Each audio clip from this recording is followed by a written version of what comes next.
Hello students, myself Gaurav Mishra, and here I am going to discuss the solutions of today's NTA NEET based test number 51. Okay, today is 9th of July 2020. So let's start the discussion.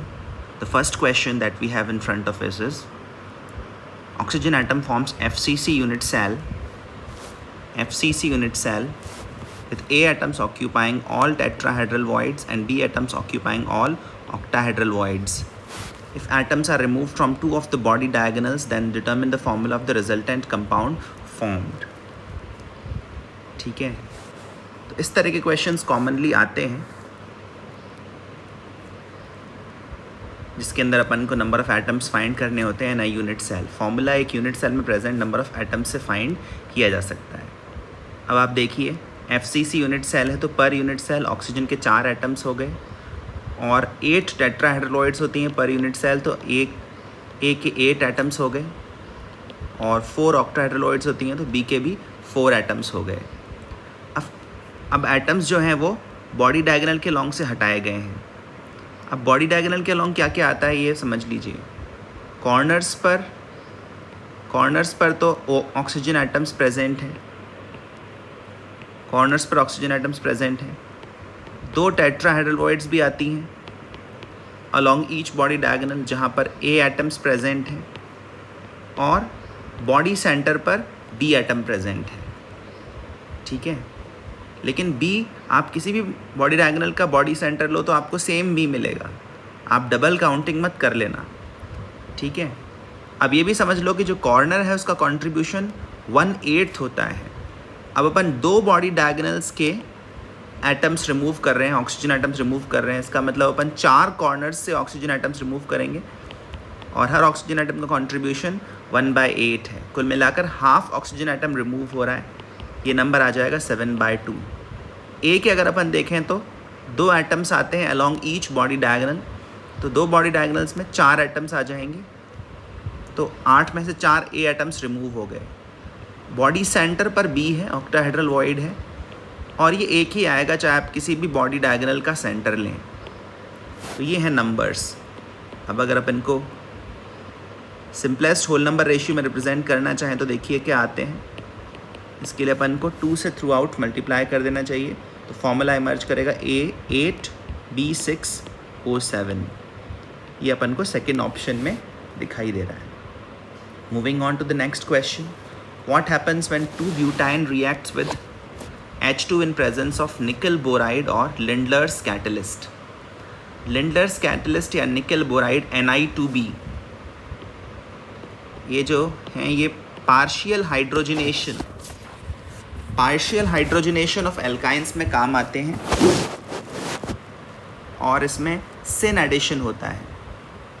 तो अगर अपन 2-ब्यूटाइन में hydrogen add करेंगे in the presence of Lindlar's catalyst, palladium, BaSO4 and CaCO3, तो ऐसा करने पर सिन addition होगा hydrogen का और अपन को cis2-ब्यूटीन मिलने वाला है. तो ये तो रिलेटिवली इजी क्वेश्चन है अगर अपन को इस रिएक्शन का पता हो तो. Third question. Vapour pressure of water 20 degree Celsius पर दे रखा है. प्योर वाटर का vapour pressure 18 gram glucose 178.2 grams of water में डिज़ोल्व किया गया तो रिजल्टिंग सोल्यूशन का वेपर प्रेशर क्या होगा. तो सबसे पहली बात तो ये है कि ग्लूकोज एक नॉन वोलेटाइल सॉल्यूट है, non dissociating non associating solute, non volatile solute है. इसको ऐड करने से वाटर का वेपर प्रेशर डिक्रीज़ होगा और जो रिलेटिव लोअरिंग आएगी वेपर प्रेशर में वो मोल फ्रैक्शन ऑफ ग्लूकोज के इक्वल होगी. आप देख सकते हैं, आपको ग्लूकोज का मोलर मास शायद पता हो तो मोल्स ऑफ ग्लूकोज यहाँ पर आ जाएंगे 0.1. ग्लूकोज का मोलर मास 180 ग्राम्स पर मोल होता है. This is something which with practice we can remember also.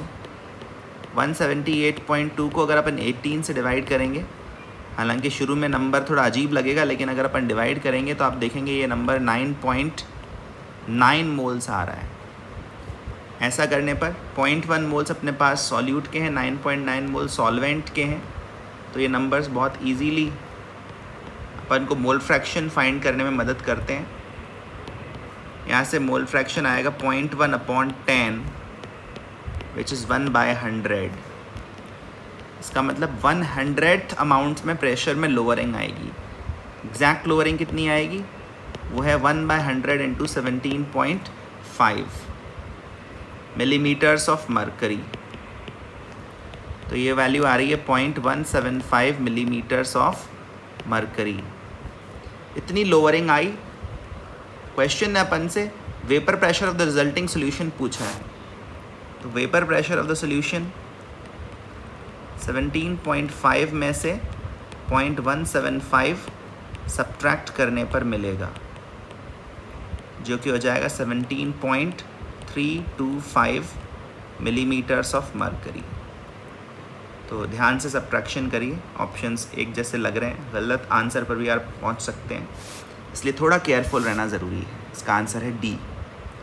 अगला question, which of the following exists as covalent crystals in the solid state. Covalent crystals का मतलब network solid, right, just as diamond is a network solid. Diamond के जैसी ही bonding silicon में भी होती है। Silicon भी एक नेटवर्क सॉलिड है। सल्फ़र, फॉस्फोरस, आयोडीन, ये सब मॉलिक्यूलर सॉलिड्स हैं। सल्फ़र एसेट मॉलिक्यूल्स के फॉर्म में एग्जिस्ट करता है। फॉस्फोरस P4 मॉलिक्यूल्स के फॉर्म में एग्जिस्ट करता है। आयोडीन I2 मॉलिक्यूल्स के फॉर्म में एग्जिस्ट करता है। तो ये सब के सब मॉलिक्यूलर सॉलिड्स हैं। सिलिकॉन में ऐसे मॉलिक्यूल्स नहीं है। सिलिकॉन्स में कोवेलेंट बॉन्ड्स का एक 3 डायमेंशनल नेटवर्क है, जैसा कि डायमंड में है, right. So this is a fairly simple question. Moving on to the next question. The heat capacity of a bomb calorimeter is 500 joules per degree Celsius. Heat capacity दे रखी है। Heat capacity को अगर अपन temperature rise से multiply करें तो अपन को heat released मिल जाएगी। ये भी आप ऑब्जर्व करिए कि बात बॉम्ब कैलोरीमीटर की हो रही है। तो बॉम्ब कैलोरीमीटर में जो हीट रिलीज़ होती है वो हमें डायरेक्टली इंटरनल एनर्जी चेंज की वैल्यू देती है, जिसका सिंबल है डेल्टा यू या डेल्टा ई। फिलहाल आप ये देखिए कि आपको 0.1 मोल मीथेन के बर्निंग के कोरिस्पॉन्डिंग हीट दे रखी है। तो अगर अपन फाइंड करें हीट रिलीज्ड, कितनी हीट रिलीज़ हुई, तो उसका जवाब है C delta T, heat capacity times temperature rise, 500 into 2 joules, 1000 joules या 1 किलो जूल्स। इतनी हीट रिलीज़ हुई है 0.1 ग्राम ऑफ मीथेन से। 0.1 ग्राम ऑफ मीथेन को अगर आप मोल्स में बदलोगे तो ये 1/160 मोल्स आएंगे, और 1/160 मोल ऑफ मीथेन से 1 किलो जूल हीट रिलीज़ हुई है।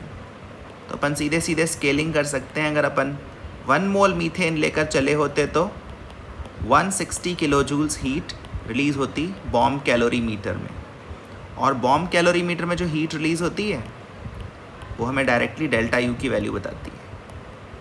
क्योंकि हीट रिलीज़ हो रही है, प्रोसेस एक्सोथर्मिक है, सिस्टम की इंटरनल एनर्जी डिक्रीज़ हो जाएगी, इस वजह से हमें माइनस साइन का भी ध्यान रखना ज़रूरी है। अदरवाइज़ आप गलत ऑप्शन भी मार्क कर सकते हैं। ध्यान रहे +160 भी एक ऑप्शन में आपको दिखाई दे रहा है। नेक्स्ट क्वेश्चन में चलते हैं। In the isolation of metals calcination process usually results in. तो कैल्सिनेशन में यूजुअली हम कार्बोनेट्स को हीट करते हैं और उनको ऑक्साइड्स में कन्वर्ट करते हैं, ताकि उन ऑक्साइड्स को हम फर्दर रिड्यूस कर सकें, ठीक है ना। रिडक्शन ऑफ ऑक्साइड से हम मेटल ऑब्टेन करना चाहते हैं, तो कार्बोनेट्स को हीट करके या कभी कभी सल्फेट्स को हीट करके उनको डिकम्पोज करते हैं और ऑक्साइड्स में कन्वर्ट करते हैं। तो रिजल्टेंट प्रोडक्ट है metal oxide. Fairlie simple question. अगले क्वेश्चन पर चलते हैं। ये फैक्ट बेस्ड क्वेश्चन है. KO2 is used in oxygen cylinders in space and submarines because it is able to absorb carbon dioxide. हम कार्बन डाइऑक्साइड का amount कम रखना चाहेंगे ऑक्सीजन सिलेंडर्स में. ये तो फैक्ट बेस्ड क्वेश्चन है. The major product during hydroboration oxidation of 1-methyl cyclopentene is 1-methyl cyclopentene. ठीक है, 1-methyl cyclopentene यही है. Hydroboration oxidation BH3 THF H2O2 OH-. ये anti Markovnikov addition of water है. Anti Markovnikov addition of water. At the same time ये syn addition भी है. सिन addition मतलब जो ग्रुप्स ऐड हो रहे हैं वो same side of the double bond से ऐड होंगे. वैसे इसमें सिन एडिशन ऑप्शंस में सिन एडिशन का कोई सिग्निफिकेंस दिखाई दे नहीं रहा है. वैसे अपन को पता होना चाहिए कि इसमें सिन एडिशन होता है. तो एंटी मार्कोनिकॉव के अकॉर्डिंग अगर अपन सोचें तो OH जो है वो मार्कोनिकॉव एडिशन में तो इस जगह लगता, लेकिन एंटी मार्कोनिकॉव एडिशन में दूसरी जगह लगेगा, डबल बॉन्ड के दूसरे वाले एंड पर, और इस वाले एंड पर हाइड्रोजन लगेगा. ये दोनों सेम साइड से ऐड होंगे. This would be the product which we can see in option D. अगले क्वेश्चन में 9th question, Fairlie simple question. यहाँ पर एक सब्सटेंस का rate of change of concentration दे रखा है. किसका? हाइड्रोजन का. और rate of change of concentration ammonia का पूछा है. तो जिस तरह से मोल्स का चेंज रिलेट करते हैं वैसे ही rate of change of concentration भी रिलेट कर सकते हैं. DNH3 by dt by 2 must be equal to minus DH2 by dt by 3. ये वैल्यू हमें क्वेश्चन ने दे रखी है और ये वैल्यू हमसे पूछी है. तो rate of change of concentration of ammonia हमसे पूछा है, जो कि 2/3 हो जाएगा 0.3 इंटू 10⁻⁻4 मोलर पर सेकेंड का. 0.2 into 10⁻⁴. So that's the answer, second option. A bottle containing 2 immiscible liquids. Word to be noted is immiscible. दोनों liquids आपस में mix नहीं हो रहे हैं. They may be separated by using. जो immiscible हैं उनके लिए अपन को डिस्टिलेशन यूज़ करने की ज़रूरत नहीं है. डिस्टिलेशन तो मिसिबल लिक्विड्स को सेपरेट करने के लिए यूज़ करते हैं. फ्रैक्शनेटिंग कॉलम में भी वही चीज़ होती है. फ्रैक्शनल डिस्टिलेशन भी यहाँ पर करने की ज़रूरत नहीं है. ये तो सिंपली सेपरेटिंग फनल से सेपरेट किए जा सकते हैं. इमिसिबल लिक्विड्स हैं, वो डिफरेंट लेयर्स फॉर्म करेंगे. They can be easily separated by a separating funnel. 11th question, reaction of phenol with dilute HNO3 gives. यहाँ पर जो वर्ड आपको नोट करना है वो है डाइल्यूट HNO3. अगर कॉन्सेंट्रेटेड HNO3 होता तो ऑर्थो और पैरा सभी पोजीशंस पर नाइट्रो ग्रुप लग जाता. OH ग्रुप के कारण फिनॉल की रिंग जो है ना वो हाईली एक्टिवेटेड होती है. अगर कॉन्सेंट्रेटेड HNO3 रहता तो तीनों पोजीशंस पर नाइट्रेशन हो जाता. लेकिन डाइल्यूट HNO3 की प्रेजेंस में सिर्फ मोनो सब्सटीट्यूटेड प्रोडक्ट ही मिलेगा, पैरा नाइट्रोफिनॉल या फिर ortho nitrophenol. Remember OH is an ortho para directing group. तो यहाँ पर अगर आपने डाइल्यूट HNO3 ऑब्जर्व कर लिया तो ये भी आसान क्वेश्चन है. अगले क्वेश्चन की तरफ आते हैं. Which of the following complex species is not expected to exhibit optical isomerism. तो इसमें भी अपन इजीली आइडेंटिफाई कर सकते हैं. कोबाल्ट पर अगर 3 अमोनिया और 3 क्लोराइड लिगेंड्स लगे हुए हैं तो यहाँ पर एक्चुअली ज्योमेट्रिकल आइसोमर्स बनते हैं. Facial and meridional isomers, fake and मर आइसोमर्स जिनको बोलते हैं, वो बनते हैं. और उनमें प्लेन ऑफ सिमेट्री होता है, इस वजह से वो ऑप्टिकली इनएक्टिव होते हैं. ये 2 ज्योमेट्रिकल आइसोमर्स बनेंगे. तो इनमें प्लेन ऑफ सिमेट्री कहाँ है ये आइडेंटिफाई करना मैं आपके ऊपर छोड़ रहा हूँ.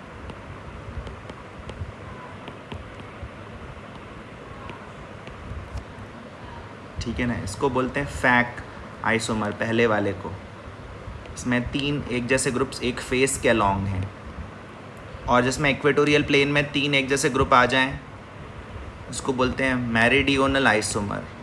और ये ज्योमेट्रिकल आइसोमर्स हैं, इनमें प्लेन ऑफ सिमेट्री है, ये ऑप्टिकली इनएक्टिव हैं। First option is the answer. 13th question, again ये थोड़ा सा फैक्चुअल नॉलेज पर बेस्ड क्वेश्चन है। सल्फेट पर तो चार्ज है -2, और ये जो ग्रुप है यहाँ पर नाइट्रोसोनियम आयन है, ये NO पर +1 चार्ज है, जिसके चलते आयरन का ऑक्सीडेशन स्टेट यहाँ पर +1 हो जाएगा चार्ज बैलेंसिंग के चलते। थोड़ा अनयूजुअल है क्योंकि हम आयरन के साथ +2 and +3 oxidation states he associate करते हैं, बट ये क्वेश्चन आपको ध्यान रखना पड़ता है। ये ब्राउन रिंग कॉम्प्लेक्स कंपाउंड है। ये जो 14th कंपाउंड है इसके अंदर ऑप्शंस थोड़ा सा क्लियर नहीं आ पाए हैं। इस क्वेश्चन में अपन को करना ये था कि अपन को स्ट्रक्चर के साथ उसका कॉमन नेम मैच करना था, और इसमें आपको एक्चुअली 6 कंपाउंड्स दिए हुए थे और सबके स्ट्रक्चर्स के साथ उनका कॉमन नेम मैच करना था। जैसे एसीटोन, फर्स्ट वाले कंपाउंड का कॉमन नेम है एसीटोन, जो कि आपको आर वाले ऑप्शन में दिख रहा है राइट हैंड साइड में। इस तरह से अपन को कॉलम मैच करना था। और सबसे इंटरेस्टिंग बात यह है कि जो इस कंपाउंड का कॉमन नेम है एसीटोन, प्रोपेनोन का कॉमन नेम एसीटोन, ये सिर्फ एक ही ऑप्शन में दिख रहा है। BCD ऑप्शन में ए को आर के साथ मैच ही नहीं किया गया है। तो अगर आप बाकियों को कॉमन नेम्स ना भी पहचान रहे हो तो भी आप ये क्वेश्चन ईजिली मार्क कर सकते हैं। बाकियों के कॉमन नेम्स भी मैं आपको बता देता हूँ। जैसे ये जो सेकंड नंबर पर 5 कार्बन वाला कार्बोक्सिलिक एसिड है, इसका नाम है वैलेरिक एसिड। ये नाम आपके काम आगे आ सकते हैं। और ये जो 6 कार्बन वाला स्ट्रेट चेन कार्बोक्सिलिक एसिड है, इसका नाम है कैप्रोइक एसिड। CH3OH को अपन बोलते हैं कार्बिनॉल, और PHOH फिनॉल को बोलते हैं कार्बोलिक एसिड। इसके अलावा यहाँ पर ये 3 कार्बन वाला di carboxylic acid, right hand side में जो दिखा रखा है 3 कार्बन वाला डाई कार्बोक्सिलिक एसिड, इसका नाम होता है मैलोनिक एसिड। तो ये कॉमन नेम्स की टेस्ट कर रहा है ये क्वेश्चन, लेकिन इसका आंसर मार्क करना बहुत आसान है क्योंकि एसीटोन को तो आप सब पहचानते ही होंगे, और एसीटोन नाम सिर्फ एक ही ऑप्शन में मैच किया गया है करेक्टली। चलिए आगे बढ़ते हैं। ये क्वेश्चन तो फैक्ट बेस्ड क्वेश्चन है। अल्कोहलिक फर्मेंटेशन ईस्ट के एक्शन से करवाया जाता है। अगले क्वेश्चन पर आते हैं। ये हाफ रिएक्शंस को रिलेट करने पर बेस्ड क्वेश्चन है। हाफ रिएक्शंस को अपन ΔG0 वैल्यूज़ के बेसिस पर रिलेट करते हैं। जैसे इसके कॉरिस्पॉन्डिंग अपन हाफ रिएक्शन क्या लिखेंगे, Fe3+ + 3 इलेक्ट्रॉन्स गिव्स Fe। इसके लिए अगर मैं लिखूँ ΔG10 तो n फैक्टर है 3 - 3Fe3 सेकेंड वाले रिएक्शन के लिए ΔG20 is -2F times E20 which is -0.47। Third वाले रिएक्शन के लिए ΔG30 is -1, n फैक्टर 1 है, +0.77 वोल्ट्स।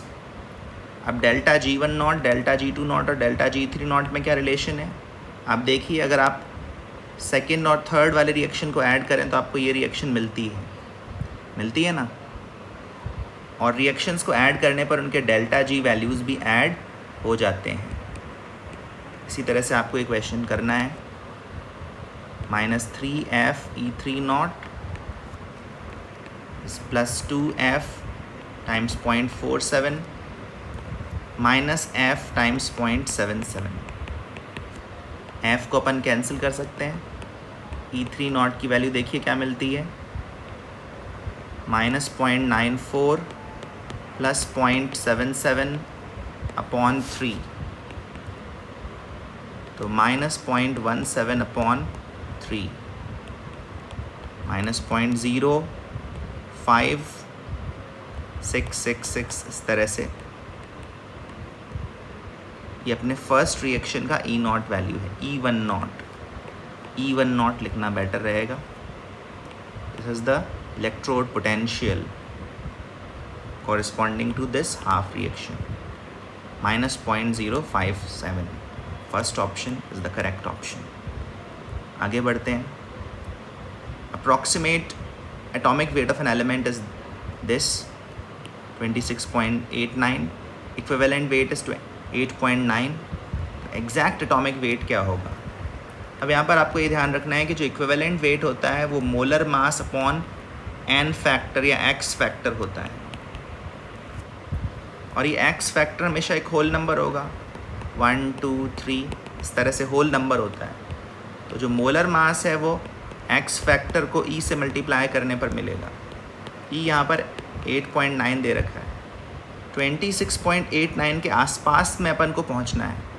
उसके लिए अपन x की वैल्यू क्या लें? x को 1 लेने से तो 26.89 के आसपास नहीं पहुँचेंगे, x2 लेने से भी नहीं पहुँचेंगे, x3 लेने से पहुँच जाएंगे. तो x को अपन को 3 लेना चाहिए. 3 से इसको मल्टीप्लाई करें तो ये आ रहा है 26.7. ये जो आ रहा है 26.7 ये इसके क्लोज आ रहा है. यही इसका एटॉमिक मास होना चाहिए. ठीक है ना. मोलर मास की वैल्यू जो होती है ग्राम्स पर मोल में, एटॉमिक मास की वही वैल्यू होगी AMU में. उम्मीद है ये क्वेश्चन आपको समझ में आ रहा है. 18th question. इसमें आपको कार्बन 14 की हाफ लाइफ दे रखी है और एक पर्टिकुलर सैंपल ऑफ वुड के बारे में बता रखा है कि उसमें 80% एक्टिविटी ही बची है. लिविंग ट्रीज़ में जितनी एक्टिविटी होती है C14 के उसके मुकाबले 80% ही एक्टिविटी बची है. इसका मतलब 20% डिके हो चुका है. कार्बन 14 का 20% डिके हो चुका है. यहाँ पर अपन ये वाली इक्वेशन यूज़ कर सकते हैं फर्स्ट ऑर्डर रिएक्शंस के कॉन्टेक्स्ट में जो एप्लीकेबल है. ln 1/1 minus alpha is equal to KT, या लैम्डा T भी लिख सकते हैं. Lambda is called as the decay constant, और K को फर्दर लिख सकते हैं ln 2/T½ लिख सकते हैं ना. अल्फ़ा की वैल्यू है 0.2. 20% डिके हो चुका है. यहाँ से अगर आगे बढ़ें तो T हमें फाइंड करना है. आपको फाइंड करना है age of the artefact. Age का मतलब यही कि कितने समय से ये डिके कर रहा है. ये नंबर अगर आप देखेंगे तो ये 5/4 आएगा अपॉन ln 2 टाइम्स T½ ऊपर नीचे ln हो तो उसको log में बदल सकते हैं. log 1.25 upon log 2. log 2 की वैल्यू शायद आपको याद हो गई हो, और हाफ लाइफ है 5730 ईयर्स. log 1.25 की वैल्यू भी हमें क्वेश्चन में दे रखी है. ये सारे नंबर्स अगर आप पुट करेंगे तो आप अप्रॉक्सीमेटली उसी आंसर के करीब पहुंचेंगे जो आंसर की में करेक्ट दिया हुआ है. 1845 ईयर्स के आसपास आपको ये वैल्यू मिलेगी. ये आप अपने लेवल पर एवेल्यूएट करके चेक करें. आगे बढ़ते हैं. The type of isomerism observed in alkenes is. Alkenes में कौन सा आइसोमेरिज्म मिल सकता है? मेटामेरिज्म तो नहीं मिल सकता. मेटामेरिज्म तो तब मिलता है जब एक फंक्शनल ग्रुप के दोनों तरफ अपन एल्काइल ग्रुप्स बदल सकते हो, उनको रीडिस्ट्रीब्यूट कर सकते हो अलग अलग तरीक़ों से. मेटामेरिज्म तो रूल्ड आउट है. पोजीशन आइसोमेरिज्म तभी मिल सकता है जब फंक्शनल ग्रुप की पोजीशंस अलग अलग की जा सकें.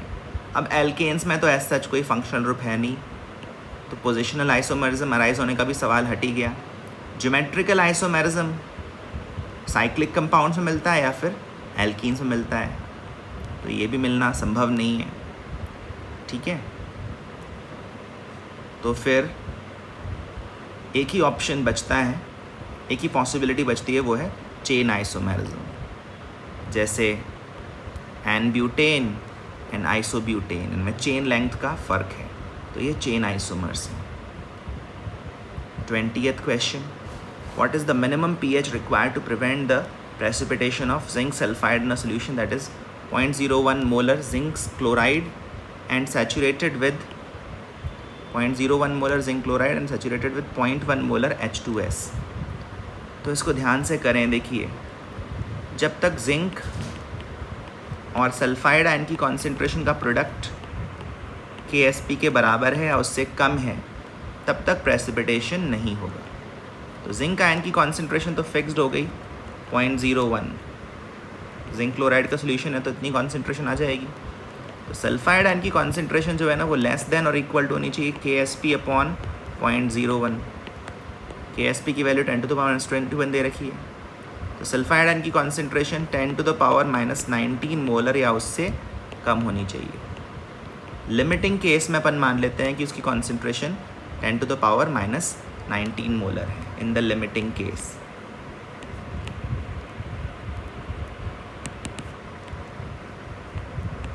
ये है सल्फाइड आयन की कॉन्सेंट्रेशन, ठीक है। अब H2S के डिकम्पोजिशन की ओवरऑल रिएक्शन पर आते हैं। ओवरऑल रिएक्शन ये है। इस रिएक्शन का जो इक्विलिब्रियम कांस्टेंट है वो H2S के K1 और K2 का प्रोडक्ट होगा। H2S एक डायप्रोटिक एसिड है, वो 2 बार डिसोसिएट करता है और उन दोनों डिसोसिएशंस को ऐड करने पर ये रिएक्शन हमको मिलती है, जिसका ओवरऑल डिसोसिएशन कांस्टेंट 10⁻⁻20 है। अब यहाँ से अगर अपन इक्विलिब्रियम का इक्वेशन लिखें तो H+ का स्क्वायर इंटू सल्फाइड आयन की कॉन्सेंट्रेशन अपॉन H2S की कॉन्सेंट्रेशन, ये मिलाकर 10⁻⁻20 होना चाहिए। सल्फाइड की कॉन्सेंट्रेशन गिवन है, H2S की कॉन्सेंट्रेशन हमें पता है, तो H+ की क्या कॉन्सेंट्रेशन यहाँ से आएगी ये फाइंड करते हैं। 10⁻⁻20 ये हो गया। H2S की कॉन्सेंट्रेशन गिवन है 0.1 मोलर और सल्फाइड की गिवन है, गिवन क्या है हमने फाइंड कर ली है 10⁻⁻19। तो इक्वल मिलाकर 10⁻⁻2 आ रहा है। यहाँ से H+ की कॉन्सेंट्रेशन आ रही है 10⁻⁻1 मोलर और अगर H+ की कॉन्सेंट्रेशन इतनी है तो pH कितना होगा 1। तो ये एक अच्छा क्वेश्चन है, आयनिक इक्विलिब्रियम पर बेस्ड है। जो ये कर पाएगा उसको दूसरे स्टूडेंट्स पर थोड़ा एडवांटेज मिलेगा। अगले क्वेश्चन की तरफ आते हैं। Sodium chloride is an ionic compound whereas hydrogen chloride is mainly covalent. ये तो इलेक्ट्रोनेगेटिविटी डिफरेंस की वजह से है। हाइड्रोजन और क्लोरीन दोनों ही नॉन मेटल्स हैं और नॉन मेटल्स आपस में कोवेलेंट कंपाउंड्स बनाते हैं, कोवेलेंट बॉन्ड्स बनाते हैं। हाइड्रोजन क्लोराइड के बारे में कुछ लोगों को गलत फहमी रहती है कि ये आयनिक कंपाउंड है, पर वो गलत फहमी ही है, वो फैक्ट नहीं है। हाइड्रोजन का नॉन मेटल होना ही बॉन्ड के कोवेलेंट होने के लिए रिस्पॉन्सिबल है। Which of the following sulphides is yellow? Now this has to be remembered. इसमें मैं आपकी ज़्यादा मदद नहीं कर सकता, ये तो आपको याद रखना पड़ेगा, इसका कोई ख़ास एक्सप्लेनेशन नहीं है। 23rd क्वेश्चन पर आते हैं। ये सोल्यूशन चैप्टर पर बेस्ड है। प्योर बेंजीन और टॉलुइन के वेपर प्रेशर्स मतलब P0 वैल्यूज़ दे रखे हैं। P0 benzene is 160 mmHg, P0 toluene is 60 mmHg। कौन ज़्यादा वोलेटाइल है? Benzene definitely. इक्विमोलर सोल्यूशन लिया गया। इक्विमोलर सोल्यूशन लेने का मतलब दोनों के मोल फ्रैक्शंस हाफ हाफ हो जाएंगे, तो टोटल वेपर प्रेशर कितना हो जाएगा? आइडियल सोल्यूशन अज्यूम करते हुए 160/2 मोल फ्रैक्शन को P0 वैल्यू से मल्टीप्लाई करते हैं, तब अपन को पार्शियल वेपर प्रेशर मिलता है। तो partial vapour pressure of benzene 80 mmHg आ रहा है और partial vapour pressure of toluene 30 mmHg आ रहा है। टोटल वेपर प्रेशर इन दोनों को सम करने पर 110 mmHg आ रहा है। आपसे क्या पूछा गया है? वेपर फेज में बेंजीन का मोल फ्रैक्शन, वो होगा partial pressure of benzene upon total pressure. Partial pressure को टोटल प्रेशर से डिवाइड करने पर भी मोल फ्रैक्शन मिल जाते हैं 8/11 विच इज समवेयर अराउंड 0.7। पूरी कैलकुलेशन ना भी करें तो भी ऑप्शंस देखकर इजीली आंसर जज हो रहा है। 24th क्वेश्चन भी एक फैक्ट बेस्ड क्वेश्चन है, P ब्लॉक एलिमेंट्स पर बेस्ड है। Clay is an example of sheet silicates, this must be remembered. 25th question, correct order of increasing number of pi bonds in the structures of the following molecules. तो यहाँ पर फिर से आपको structure draw करना आना चाहिए। H2S2O6, H2S2O6 का स्ट्रक्चर कुछ इस तरह से है। इसमें कोई परऑक्सी लिंकेज नहीं है, ये इसका स्ट्रक्चर है और इसमें आप देख सकते हैं 4 पाई बॉन्ड्स हैं, 1 2 3 4 pi bonds. H2SO3 sulphurous acid, इसका स्ट्रक्चर तो फेयरली स्ट्रेट फॉरवर्ड है। H2SO3 राइट, तो इसमें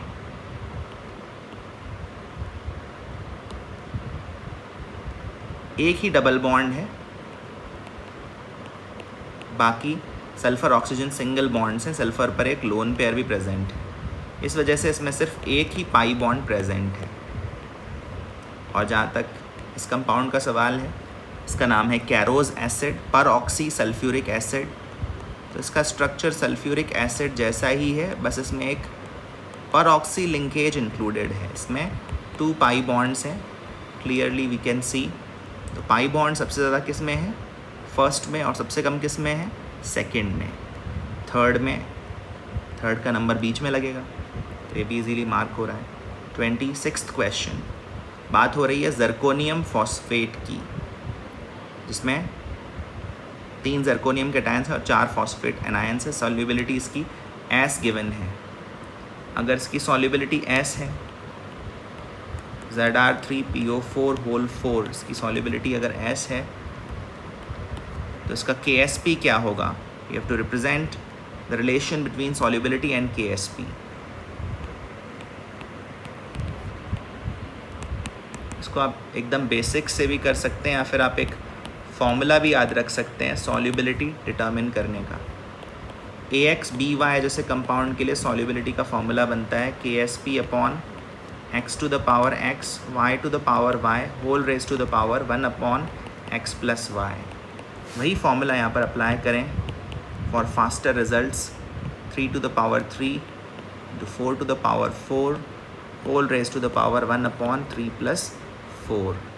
जो कैलकुलेशन अपन को यहाँ पर करना ज़रूरी हो जाता है वो है ये नीचे वाली calculation. 27 into 4 to the power 4 क्या होगा?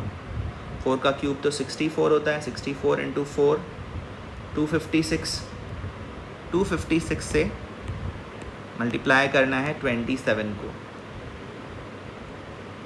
अगर आप ऐसा करेंगे तो आपको 6912 मिलेगा। 6912 ऑप्शंस देखें तो 4th ऑप्शन करेक्ट लग रहा है। ये होल पर पावर रेज्ड है, ध्यान रहे। KSP upon 6912 whole raise to the power 1 upon 7। 4th option is correct. 27th question, which of the following is an example of nucleophilic addition. तो जो कार्बोनिल कंपाउंड्स होते हैं उनकी जो जनरल रिएक्शन है वो न्यूक्लियोफिलिक एडिशन ही होती है। और ये दोनों ही रिएक्शंस इस तरह की रिएक्शंस, इसमें ये न्यूक्लियोफाइल आकर कार्बोनिल ग्रुप पर अटैक कर रहा है और फिर एडिशन हो रहा है। सिमिलरली यहाँ पर भी इफेक्टिवली हाइड्राइड आयन आकर अटैक कर रहा है कार्बोनिल ग्रुप पर, ठीक है ना। ये दोनों ही रिएक्शंस न्यूक्लियोफिलिक एडिशन का example. Moving on to the next question, among the following the essential amino acid is. Again ये आपको याद ही रखना पड़ेगा, इसमें कोई शॉर्टकट नहीं है। एसेंशियल अमीनो एसिड्स के नाम ज़रूर याद रखें। वैलीन एक एसेंशियल अमीनो एसिड है, please remember this. 29th question, for the reaction KP और KC को कंपेयर किया है 184 डिग्री सेल्सियस पर। इस तरह के केसेस में अपन को डिसीजन लेना होगा डेल्टा NG के बेसिस पर।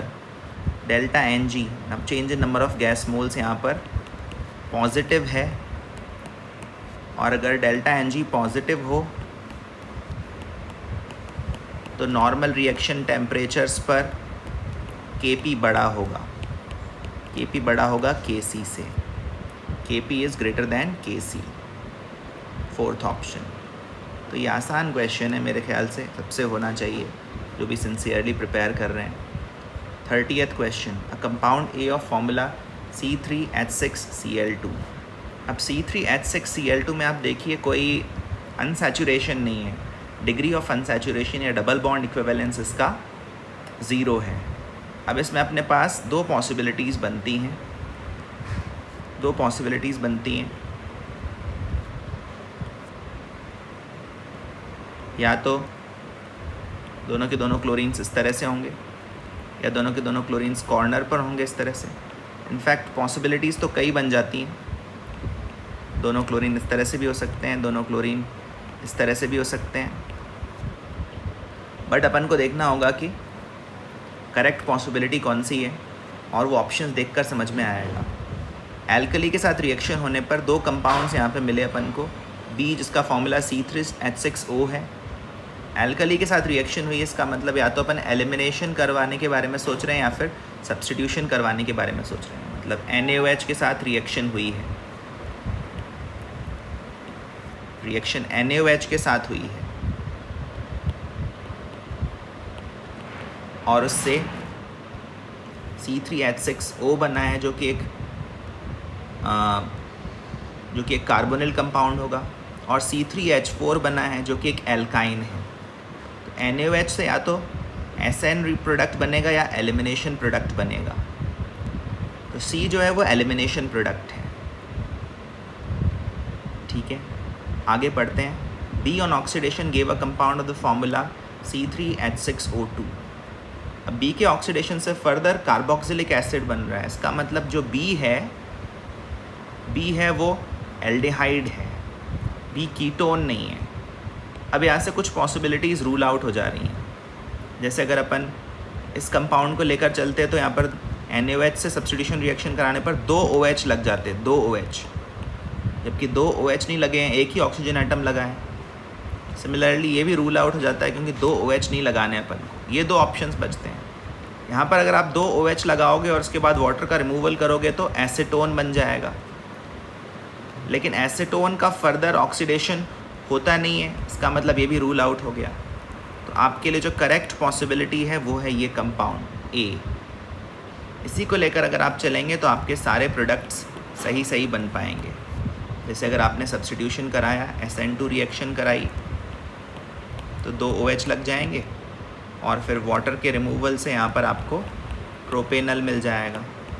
प्रोपेनल का फर्दर ऑक्सीडेशन कराओगे तो कार्बोक्सिलिक एसिड बन जाएगा। ठीक है, और अगर आपने इससे एलिमिनेशन प्रोडक्ट बनाया तो आपको एल्काइन मिल जाएगा, और फिर इस एल्काइन का आपने HgSO4 H2SO4 की प्रेजेंस में हाइड्रोलिसिस कराया तो आपको एसीटोन मिल जाएगा। ठीक है, तो जो करेक्ट स्ट्रक्चर इमर्ज कर रहा है वो है ये, फर्स्ट ऑप्शन करेक्ट आंसर है। Moving on to the next question, which functional group participates in disulphide bond formation in proteins. Again ये आपको याद ही रखना पड़ेगा। Thiol group disulphide bond formation में पार्टिसिपेट करता है। This has to be remembered as a fact. आते हैं नेक्स्ट क्वेश्चन पर, 32nd क्वेश्चन। ये फोटो इलेक्ट्रिक इफेक्ट पर बेस्ड क्वेश्चन है। लैम्डा नॉट थ्रेशोल्ड वेवलेंथ है। लैम्डा वो वेवलेंथ है जो मेटल सरफेस पर गिराई गई है। तो जो फोटो इलेक्ट्रॉन इजेक्ट हुआ उसकी आपको स्पीड का एक्सप्रेशन डिराइव करना है। ये एक्चुअली फास्टेस्ट इलेक्ट्रॉन के बारे में पूछा गया है। तो फास्टेस्ट इलेक्ट्रॉन के लिए अपन लिख सकते हैं Kmax = hc/λ - phi, और phi को लिख सकते हैं hc/λ0। Kmax को लिख सकते हैं 12 mVmax²। hc कॉमन लिया, अंदर आ जाएगा λ0 - λ/λ0। इसके बाद तो चीज़ें आसान हैं। Vmax का एक्सप्रेशन बन रहा है 2hc/m times λ0 - λ/λ0 square root, first option. तो ये क्वेश्चन होना चाहिए आप लोगों से। Which of the following species is not expected to exist? Now this question is based on molecular orbital theory. जब भी आप डायटोमिक मॉलिक्यूल देखें और वो ऐसा हो जिसमें अप टू 20 इलेक्ट्रॉन्स हों तो आपको एमओ थ्योरी के बारे में सोचना चाहिए, और बॉन्ड ऑर्डर फाइंड करना चाहिए by writing the electronic configuration. Bond order is number of bonding electrons minus number of anti bonding electrons upon 2। और जब आप ऐसा करेंगे तो आप देखेंगे कि Be2 के लिए बॉन्ड ऑर्डर 0 आ रहा है। उम्मीद है आप लोग इसका कॉन्फ़िगरेशन लिख पाओगे। Be2 में टोटल 8 इलेक्ट्रॉन्स हैं। कॉन्फ़िगरेशन बनेगा σ1s2 sigma 1s star 2, sigma 2s2, sigma 2s star 2। 4 bonding electrons, 4 anti bonding electrons, bond order becomes 0। 34th question, इसमें आपको standard enthalpy change, standard entropy change की वैल्यूज़ गिवन है, और ये given है कि ये वैल्यूज़ मान लो टेम्परेचर के साथ ज़्यादा चेंज भी नहीं होती हैं, तो किस टेम्परेचर के ऊपर जाकर ये कन्वर्जन स्पॉन्टेनियस हो जाएगा। For the conversion to become spontaneous, delta G naught must become negative, delta H naught minus T delta S naught must become negative. इसको अगर रीअरेंज करें तो ये बनता है temperature must be greater than delta H naught upon delta S naught. इस temperature को हमें क्रॉस करना पड़ेगा, तो delta H naught upon delta S naught हमें एवेल्यूएट करना है। 179.1 kilo joules upon 160.2 joules per kelvin. इस तरह के नंबर्स को आप थोड़ा सा सिंप्लीफाई भी कर सकते हो ऑप्शंस देखते हुए। ऑप्शंस वेल सेपरेटेड हैं, तो थोड़ा सा अपन अप्रॉक्सीमेशन अगर करें, ज़्यादा नहीं, थोड़ा सा अप्रॉक्सीमेशन करें तो भी अपन को आंसर थोड़ा आसानी से मिल सकता है। जैसे 179.1 को 180 लिख लिया, 160.2 को 160 लिख लिया, तो ये एसेंशियली 9/8 हो जा रहा है। और 9/8 को लिख सकते हैं, 9/8 की वैल्यू होती है 1.125, तो ये फाइनली आ रहा है 1125 kelvin, which is not way of the mark. इसके लिए जो क्लोजेस्ट ऑप्शन है वो है ऑप्शन डी। थोड़ा थोड़ा अप्रॉक्सीमेशन किया जा सकता है depending on the options that we have in front of us. 35th question, a gas is heated in such a way that pressure and volume both get doubled. Then by decreasing the temperature, some of the molecules of the air had been added to the container to maintain the doubled volume and pressure. Pressure और volume को double maintain करना है. Assuming 1/4 of the initial number of moles have been added for this purpose. Moles 1/4 amount से बढ़ा दिए गए हैं. तो टेम्परेचर किस फ्रैक्शन से बढ़ाना होगा ये हमें फाइंड करना है. तो कुल मिलाकर प्रेशर में भी चेंज लाया गया है, वॉल्यूम में भी, टेम्परेचर में भी और मोल्स में भी. लेकिन एक चीज़ नहीं बदलती है, वो है आर, गैस कांस्टेंट, PV/NT, ये आर की वैल्यू है. शुरू में pressure P, volume V, temperature T और मोल्स N थे. अब प्रेशर डबल हो गया, वॉल्यूम डबल हो गया, मोल्स 1/4 टाइम्स बढ़ गए, मतलब 5/4 टाइम्स N हो गए. तो अब फाइनल टेम्परेचर क्या है ये हमें फाइंड करना है. यहाँ से अगर अपन आगे बढ़ें, ऊपर 4 आ रहा है, नीचे 5/4 आ रहा है, T'. तो अपन को T'/T फाइंड करना है, क्योंकि आप देखेंगे 16/5 है. तो जो T' है वो ओरिजिनल टेम्परेचर का 16/5 टाइम्स कर दिया गया है. हो जाना चाहिए ये क्वेश्चन भी. फंसने को फंस भी सकते हैं, अगर आप क्लैरिटी से सोचेंगे तो ये एक आसान क्वेश्चन है. Next question, the complex ion which has the highest magnetic moment among the following. तो इसमें तो आपको लिगैंड की स्ट्रेंथ के बारे में सोचना पड़ेगा, कॉन्फ़िगरेशन के बारे में सोचना पड़ेगा. जैसे इन दोनों ही केसेस में कोबाल्ट का चार्ज +3 है और उसका कॉन्फ़िगरेशन हो जाएगा आर्गन 3d6. लेकिन फ्लोराइड आयन जो है वो वीक फील्ड लिगैंड है और अमोनिया जो है वो स्ट्रॉन्ग फील्ड लिगैंड है. अमोनिया इन 3d इलेक्ट्रॉन्स को पेयरिंग करने के लिए फोर्स करेगा. तो अमोनिया वाले केस में अपने पास अनपेयर्ड इलेक्ट्रॉन्स नहीं होंगे, जबकि फ्लोराइड आयन वाले केस में अपने पास 4 अनपेयर्ड इलेक्ट्रॉन्स होंगे.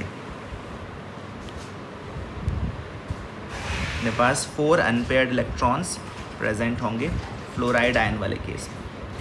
जहाँ तक थर्ड और फोर्थ ऑप्शन का सवाल है, इसमें Ni+2 स्टेट में है, इसमें आयरन +2 स्टेट में है. Ni का कॉन्फ़िगरेशन यहाँ पर 3d8 हो जाएगा, ठीक है ना, आर्गन 3d8. निकल का आयरन का कॉन्फ़िगरेशन हो जाएगा आर्गन 3d6. लेकिन फिर से यहाँ पर साइनाइड आयन क्योंकि स्ट्रॉन्ग फील्ड लिगैंड है अमोनिया भी स्ट्रॉन्ग फील्ड लिगेंड है, तो यहाँ पर पेयरिंग हो जाएगी। सबसे ज़्यादा अनपेयर्ड इलेक्ट्रॉन्स फर्स्ट ऑप्शन में ही मिलेंगे हमें, हेक्सा, फ्लोरो, कोबाल्टेट, एनायन में, कोबाल्टेट 3 एनायन में, right. Which of the following species is not paramagnetic. ये मॉलिक्यूलर ऑर्बिटल थ्योरी पर बेस्ड एक सेकंड क्वेश्चन इस टेस्ट पेपर में अपन को दिखाई दे रहा है। अगेन इस क्वेश्चन को आपको इलेक्ट्रॉनिक कॉन्फ़िगरेशन लिखकर अटैम्प्ट करना पड़ेगा। You will have to write electronic configuration for all these species. और आप देखेंगे कि कार्बन मोनोऑक्साइड में एक भी अनपेयर्ड इलेक्ट्रॉन नहीं है, O2 में 2 हैं, B2 में भी 2 अनपेयर्ड इलेक्ट्रॉन मिलेंगे और नाइट्रिक ऑक्साइड में 1 unpaired electron. This you will have to check by writing the electronic configuration. For that you will have to revisit the molecular orbital theory. 38th question, which of the following atoms has the highest first ionization energy? तो इसमें अगर आप options देखें तो correct answer mark करना आसान हो जाता है। पोटेशियम, रुबीडियम, सोडियम, ये सब के सब एल्कली मेटल्स हैं and they are characterised by very low ionisation energies. Scandium इनके रिस्पेक्ट में राइट वर्ड्स फ्लाई करता है और राइट जाने पर इफेक्टिव न्यूक्लियर चार्ज बढ़ता है। स्कैंडियम से इलेक्ट्रॉन रिमूवल रिलेटिवली डिफ़िकल्ट रहेगा। 39th क्वेश्चन, अगेन यहाँ पर एक सीक्वेंस ऑफ रिएक्शंस हमें जज करना है। मेटल एक ऐसा लेना है जो एसिड के साथ डाइल्यूट HNO3 के साथ रिएक्ट कर जाए, मतलब एक एक्टिव मेटल होना चाहिए। तो यहाँ पर 2 एक्टिव मेटल्स दिख रहे हैं, रिलेटिवली एक्टिव मेटल्स, वो हैं जिंक एंड मैग्नीशियम। तो पहले बार में तो वो एक सॉल्ट बनाएगा HNO3 के साथ रिएक्ट करके, और उसके बाद एक्वस NaOH के साथ रिएक्शन पर वाइट प्रेसिपिटेट बनेगा। सॉल्ट तो वैसे मैग्नीशियम भी बना लेगा MgNO3 होल ट्वाइस, लेकिन NaOH के साथ रिएक्शन करने पर MgOH whole twice white coloured precipitate नहीं बनता है, जबकि जिंक नाइट्रेट NaOH के साथ रिएक्ट करके white coloured precipitate zinc hydroxide बनाता है, जो कि फर्दर एक्सेस ऑफ OH- के केस में कॉम्प्लेक्स आयन में परिवर्तित हो जाता है ZnOH होल 4 2-, जिससे कि सोल्यूशन बाद में कलरलेस हो जाएगा। तो इस क्वेश्चन में अगर आपको थोड़ा बहुत मेटल्स की एक्टिविटी का आइडिया हो और कंपाउंड्स के कलर का आइडिया हो तो ये क्वेश्चन भी हम कर सकते हैं। 40th क्वेश्चन पर आते हैं। यहाँ पर नाइट्रोमीथेन की बात हो रही है। नाइट्रोमीथेन में नाइट्रोजन ऑक्सीजन बॉन्ड्स की लेंथ इक्वल क्यों है? इसका सिंपल सा जवाब है रेजोनेंस, ड्यू टू रेजोनेंस। यहाँ पर 2 रेजोनेंस स्ट्रक्चर्स बन सकते हैं, दोनों ही स्ट्रक्चर्स इक्विवेलेंट हैं, एक जैसे हैं।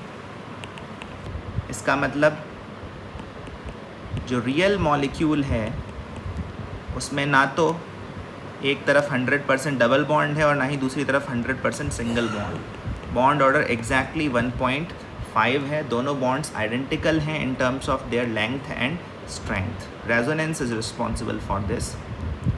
41st क्वेश्चन पर आते हैं।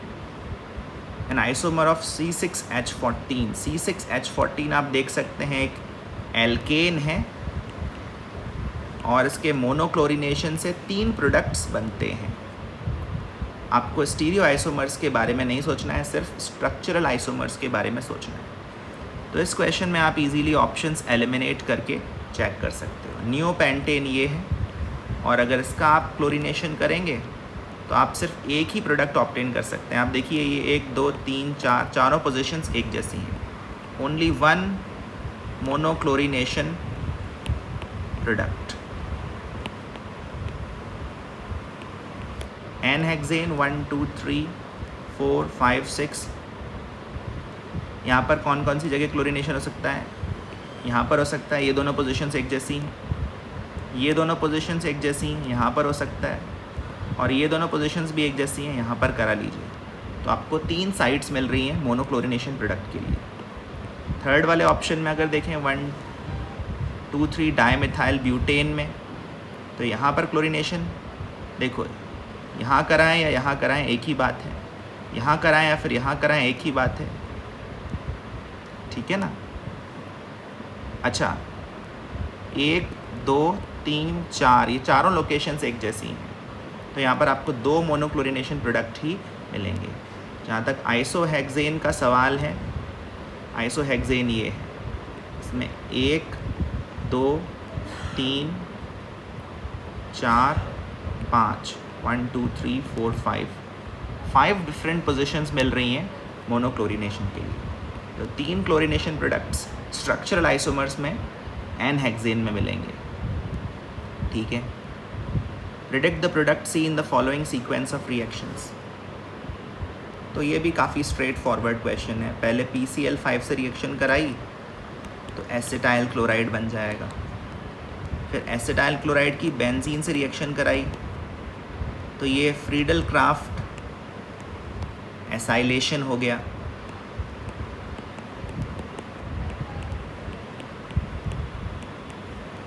ठीक है ना। यहाँ पर एसिटोफेनॉन बन गया। फिर अपन ने ग्रिग्नार्ड रिएजेंट से रिएक्शन कराई, बाद में हाइड्रोलिसिस भी किया होगा, तो अपन को 3 डिग्री अल्कोहल मिल जाएगा, 3 डिग्री अल्कोहल। अगर अपन ऑप्शंस केयरफुली चेक करें, अपन से फाइनल प्रोडक्ट सी के बारे में पूछा गया है, तो वो अपन को 4th ऑप्शन में दिखाई देगा। 43rd क्वेश्चन बहुत ही सिंपल है, बस आपको ये पता होना चाहिए कि ग्राम एटम का मतलब होता है moles.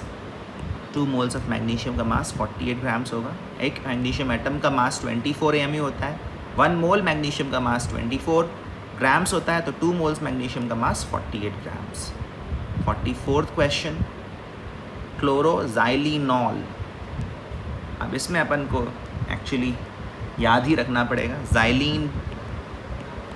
Xylene dimethyl substituted benzene है, और ज़ाइलिनॉल में क्या होता है कि OH मतलब फिनॉल ग्रुप भी प्रेजेंट है। OH और मिथाइल सब एक दूसरे के रिस्पेक्ट में मेटा पोजीशन पर लगे हुए हैं, और जो क्लोरीन ग्रुप है वो 2 मिथाइल ग्रुप्स के बीच में लगा हुआ है। इस कंपाउंड का जो IUPAC नेम है वो हमें लिखना पड़ेगा, और वो फर्स्ट ऑप्शन में दिखाई देगा। अगेन ये मेमोरी बेस्ड क्वेश्चन है, पर ऐसे क्वेश्चंस पूछे जा रहे हैं तो आपको इस तरह के नाम, इस तरह के स्ट्रक्चर्स के बारे में पता होना चाहिए, अदरवाइज़ आप 1-2 क्वेश्चंस में सफ़र करेंगे। 45th क्वेश्चन, कौन सा स्टेटमेंट सही है? कौन सा स्टेटमेंट सही है? pKb of aniline is less than that of methylamine. अब यहाँ पर आप ये बात ध्यान रखिए, aniline is a weaker base.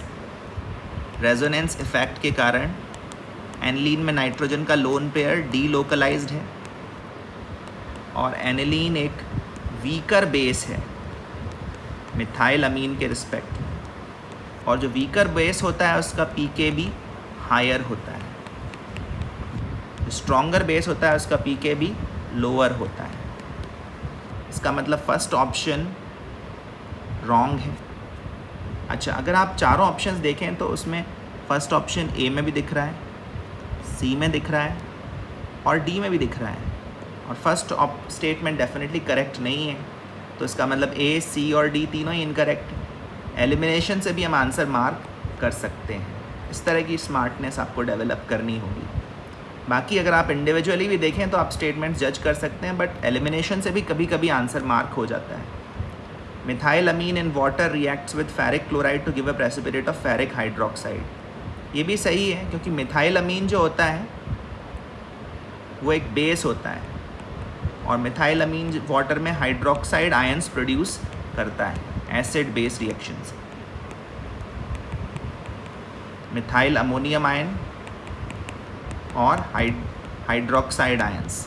अब ये जो हाइड्रोक्साइड आयंस प्रोड्यूस हुए हैं ये फेरिक क्लोराइड के फेरिक आयंस के साथ कंबाइन करते हैं और एक इनसॉल्यूबल कंपाउंड सॉल्यूशन से बाहर चला जाता है, उसका प्रेसिपिटेशन हो जाता है।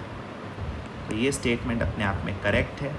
एनिलीन फ्रीडल क्राफ्ट रिएक्शन नहीं देता, क्योंकि एनिलीन खुद अपने आप में एक लोन पेयर पोजेस करता है, और जो अपन AlCl3 या ल्यूइस एसिड यूज़ करते हैं फ्रीडल क्राफ्ट रिएक्शंस में, वो एनिलीन के नाइट्रोजन के साथ ही डायरेक्टली कोऑर्डिनेट बॉन्ड बना लेता है।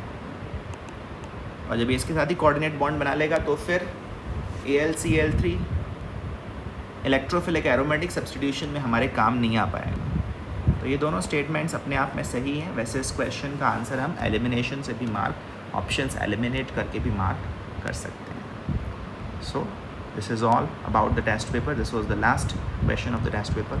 होपफुली आप लोगों ने ये पेपर अच्छा किया होगा। टेस्ट पेपर के क्वेश्चंस करने लायक हैं, तो इसमें आपका स्कोर अच्छा आना चाहिए अगर आप सिंसियरली प्रिपेयर कर रहे हैं तो। चलिए मिलेंगे अगले टेस्ट पेपर के सॉल्यूशन में। तब तक के लिए थैंक यू वेरी मच।